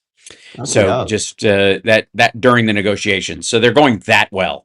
But okay, let's grab another question. We got a couple minutes before this break. All right, so I've got, this is another one from YouTube. I don't have the name though. They commented that that's an extraordinary amount of drones, talking about what Phil reported before. 4 million? Yeah, where do they get all the parts and pieces of circuits and stuff? Develop it themselves. Well, yeah, they make 3D them. printed. Yeah. The circuit board in a drone is not the highest level circuit board printing. And if you have a circuit board printer, you can make them. You can fabricate them. That you can fabricate your own specifically shaped circuit boards. You plan them out. There's a company even in the United States where if you create an electronic device by pitching a bunch of stuff together, you can have them print the board exactly as you need it and no other stuff. And they'll send it to you, and it costs you, if you're making, you can either prototype devices that way or whatever, but they have these big machines that just cut and carve circuit boards. This would be a question for Rob Glenn, but ultimately those circuit board machines are for sale. And one of the ways they're going China free is you just buy one of these factories that's going under in China. No. You buy their circuit cutters and their circuit board cutters, and you just ship them in and you make them yourself. And then you make more of them with the stuff you have. Yeah. And Ukraine has always had a really robust IT industry. So that's true. They have the capacity to do all of this. So I mean I have an interview on the channel with a guy who was he was making. Thank you. He just had a 3D printing company, and when the war began, he was like, "Well, I guess I'm printing drones now." So they have thanks to capacity. Drywit Geek and a couple other people which I think is his other account. Yeah. So PCBWay is the company that in the United States, if you want to make your own, if you design a drone of your own and you need the circuit board to be exactly this size with a certain chip on it and a certain setup, they will print it for you and send it to you. And those machines, you can buy them. You can make those machines yourself. And because of the defense industry in Ukraine, I'm sure that they had an offshoot electronics industry in Ukraine where they could make their own stuff, some local electronics and the like. Mm-hmm. If you can make those in country, you can make just about anything these days. So, yep. Let's take a break. We'll be back right after this. It's the Hal Sparks radio program, Mega Worldwide. By the way, hit that like, share the show, etc., etc., etc. It's free. Do it. Do it. Come on. Like me. It's a bombing. Do it. Get to the chopper. So you cook up the story and drop the 6 of us into the meat grinder. Wow. You've seen Bill Hader's take on that, right? Mm-mm. Oh, he does a great bit because he was a PA on a lot of films, and he did a couple with Predator. Schwarzenegger. Yeah. And he apparently Schwarzenegger one time was like, "Where my hair makeup man?" And Bill Hader was like, I think they're over there. Go find them. Show me your leadership capabilities. It's like Arnold sent me on a mission. That's right. That's right. Show me your leadership. Show me your leadership capabilities. Hader does a great Schwarzenegger. All of Schwarzenegger stories are so funny. He's a very likable fellow. I like Hader. Very funny. He's one of the only impressionists who's not insane. Well, right. Yeah, because it's not his only thing. Yeah, he's got a personality of his own. Yeah. But that's also a new thing. That's a, I am happy, to be an impressionist. Happy. Let us there we go. be happy together, whether the weather is cloudy or sunny. I will always be your funny honey bunny. I am lucky, you are lucky. Let us get lucky together, whether the weather is cloudy or breezy. I'll be there to say, hey, come on, let's take it easy. Because isn't it nice to have the friends that you do? And isn't it nice that the sky is so blue? And isn't it nice to say I love you, chugga chugga choo choo, woo woo. I am smiling, you are smiling. Let us smile together, whether the weather is cloudy or stormy. I will still be there in the morning. I'll be right by your side in the morning. I'll make you breakfast in the morning. I hope that you like cereal. Yay! I have to say, I'm always a little sad when our happy ending of the show. And thank you guys for being with us today, and like and subscribe, etc., etc. Patreon.com/HalSparks, and of course, Super Chat's a great way to support the show. Bits on Twitch, and of course on Facebook. You can use stars to support the show. I always hate it when our happy ending is Schadenfreude.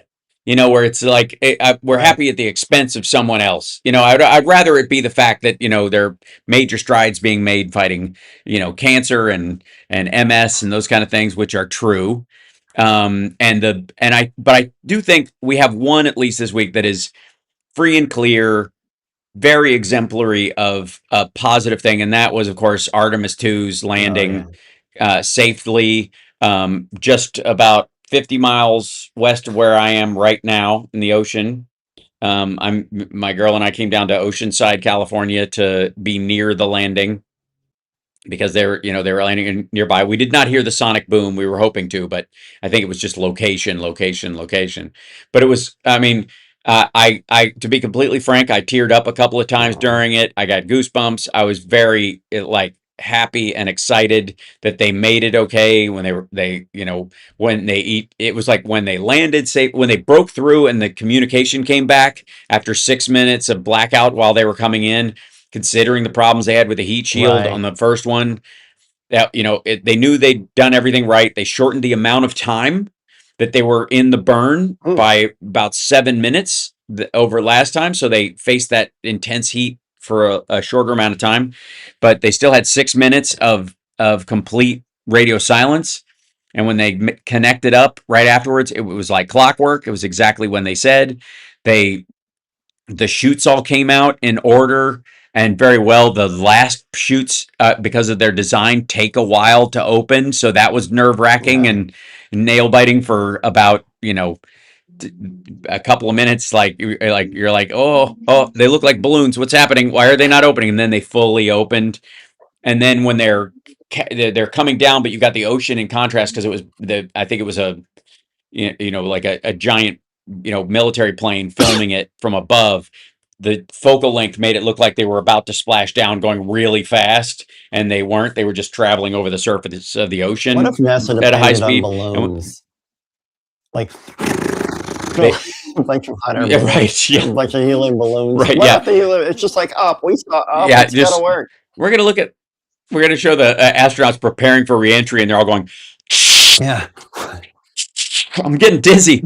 So, anyways, they landed. That was a big sigh of relief. Mhm. Then they opened the door and got them out. That was a big sigh of relief. And then they helicoptered them out of the raft to the ship, and that was a big sigh of relief. And then they had wheelchairs for them because they've been in 0G for a week or 10 days. And so they had wheelchairs for them, but they all walked. They all, they had their hands on. Sometimes I would happily people. take a wheelchair after sitting for 2 hours. You are in a wheelchair. You're just am. not in. Yeah. I mean, almost everybody is these days. But a chair with wheels is not a wheelchair, I guess. But they walked on their own. It was well timed. I mean, the science is the science is the science. So the only thing that's really a variable is, in some cases, weather in picking them up, and wind in affecting their their reentry a little bit in terms of their parachutes. But as long as everything works, even they've got fail safe upon fail safe, so all of it went off very well. And it was just a wonderful bonding moment. And Summer and I watch every so often. We watch Everyday Astronaut when some of these launches come in. We bounce back and forth between the YouTube live streams. And they had he mentioned something that, specifically, like, and I don't know if it was one of his supporters or somebody in the chat or whatever, but they specifically were saying, like, this is one of these things that can bring people together and remind everybody that humanity can work together on goals, and that we have aspirational goals that are better than killing each other. And that the Apollo mission happened right in the middle of civil unrest in the Vietnam War, and right after the assassination of an American president. And it offered a beacon of hope in this time.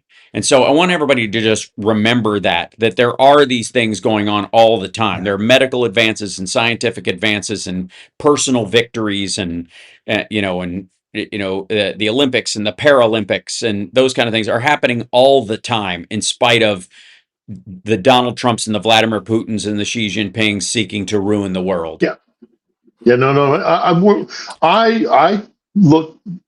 Putin's going to lose this war, and that's going to be a good thing. And we're going to get this in the rear view mirror for the world. Yep. And Ukraine is going to be prosperous. And I swear, when this is over, come to Ukraine, see these people, visit this country, go to the beautiful cities and natural kind of. There's so much beauty here, and so much. Yep. When we get Trump in our rear view mirror, we've got a lot of work to do to repair the damage that was done. But I am confident that we can get there. I agree. If we can get back to a place where we can be positive about the future, and I really do think that Ukraine is a linchpin of it. Of course, Trump is a linchpin of it, but we can get there. We can get there. I'm positive we can get there, and we can get back on track of applying our efforts to something far more positive, like Artemis, and like the advances we're making in Alzheimer's, in defending against Alzheimer's, or take your pick. There's so many things that can be positive, and they're being drowned out by the chaos. But I think the chaos the clock is ticking, and we're going to get to a place where the Putins, and as you say, Hal, the Putins and the Xis and the Trumps of the world, they're not the ones that are going to be in the driver's seat for very much longer. I really do think we can get back to a place where we're positive and we're moving forward in a positive manner. Yeah, this is a big one. Ukraine is a big one. That's right. I completely agree, and I think it's a sign that the people, of Ukraine not giving up on their own self-determination and democracy within their own country is a beacon in this circumstance, in contrast to what Donald Trump is doing. And that's why I think a lot of maggots hate them, because and it's why Trump supports Orban and his, what was he calls it, I want to say illiterate democracy, but he calls it illiberal democracy. That it's democracy with an iron fist over top of it. The idea, nudge, nudge, wink, wink, say no more about democracy. The dictatorship of law. Yeah, that's right. What Putin calls it.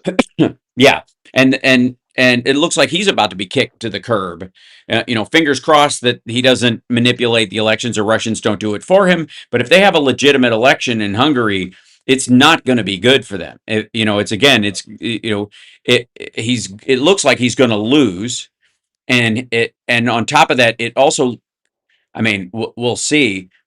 But even if he doesn't, it'll go purple for them in a way that you can't just claim that everybody supports you again, and you got to watch yourself. Otherwise, people are going to turn on you. And that's why I have to remind everybody, if you're a Democrat and you live in an area that's all red, your vote matters more.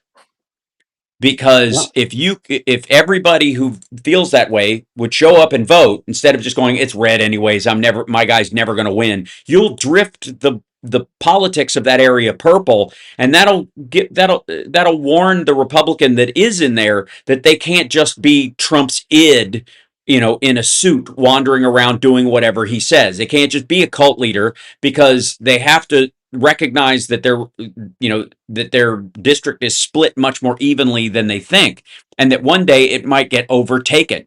Yeah, red to purple, purple to blue. That's the role, and everybody needs to vote. Because every election matters, and we have a responsibility of to be constant gardeners of our government, so that we can just get back to voting every 2 years like we care, considering it very seriously as civilians and then getting back to our own lives instead of having to white knuckle our government every day. Like it's like Trump is teaching this like a series we're all binging. It's terrible. Yeah. Where you can wake up, you can read the news. It'll still be rough, but it won't be every morning waking up to, oh my God, 5-alarm fire. Right, exactly. Yeah. So, do we have any questions left, Johnny? No, we got them all. Okay, great. So, is On the Edge back up? Are you guys close to up and running again? We are. We got a guest scheduled to come in next Wednesday, so by next Sunday we'll have our first episode. It's been very, very difficult to get things running, and because of the well, you are in a war zone after all. Yeah.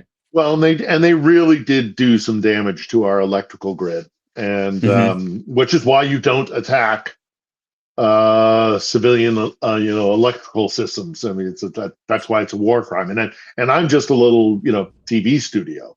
I mean, think about babies in incubators and dialysis machines and things like that. So which is more the goal. Civilian, which is why when I hear the Trump administration making these overtures to we're going to destroy your civilian, it's a war crime for a reason, because the damage that it does, it ripples through society, and that's right. Your supermarket will all of the frozen goods will go to waste. Will perish, right? Then you'll have a food shortage. You'll have road accidents because there's no light in the middle of the night, and there's no street lights. So, people will crash into one another. It's not just the electrical grid. It's what happens to a society when you deprive the civilians who have nothing to do with the war, who just want to live their lives. They're having to deal with the secondary and tertiary effects of attacking a civilian infrastructure, which is why we shouldn't do it. That's right. And that's why, by the way, Trump is threatening what he's threatening on Iran, and why it's wrong from our perspective. And it's why ultimately he tacoed, because we had military leaders in this country who were like, we're not going to stand by and do this or order our people to do this. We're not going to strike infrastructure just because you, the big deal maker dude, can't make a deal. Thank you so much for being on the show, Phil. Appreciate it. On the Edge will be back on a week from tomorrow. And then, of course, Johnny Million. It's Johnny Million on YouTube and Twitch. And then, of course, you can subscribe to my show, Hal Sparks Mega Worldwide. Thank you, Chicago. Thank you, WCPT and everybody. And we will see you. Don't forget, I have a new single out called Blue Marble, my band 01, for the Artemis mission. Enjoy, and we will see you later. Thanks, everyone.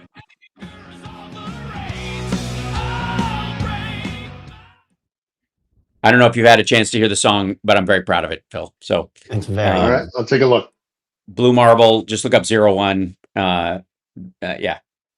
Sounds good. And I'll let you go. And I gotta pack up and get out of this Airbnb before they charge us for an extra hour or whatever happens. Safe travels. Yeah, appreciate it. All right. See you later. Right.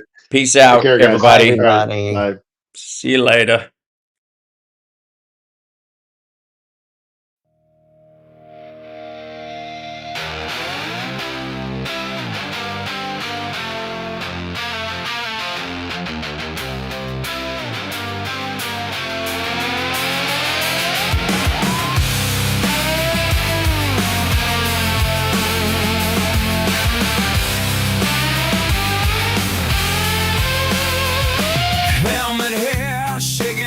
Tarmac, moon dust still in the folds of my hands. You look up, but your sky is crowded. Tiny screams drowning out the span.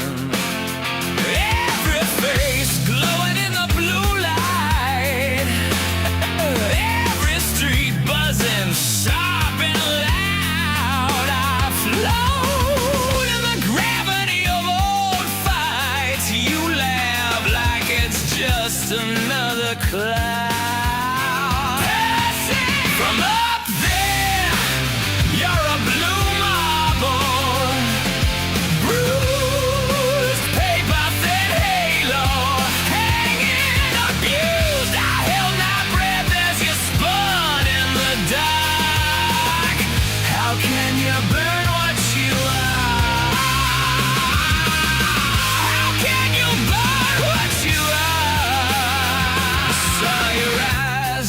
scratched window, porcelain balanced on black. Every wall looked like dust and water, every border just a nervous crack. Now I'm back and the ground feels fragile. Cracked cups stacked in a kitchen sink. Your scream about lines on a map while your oceans crawl closer to the brink.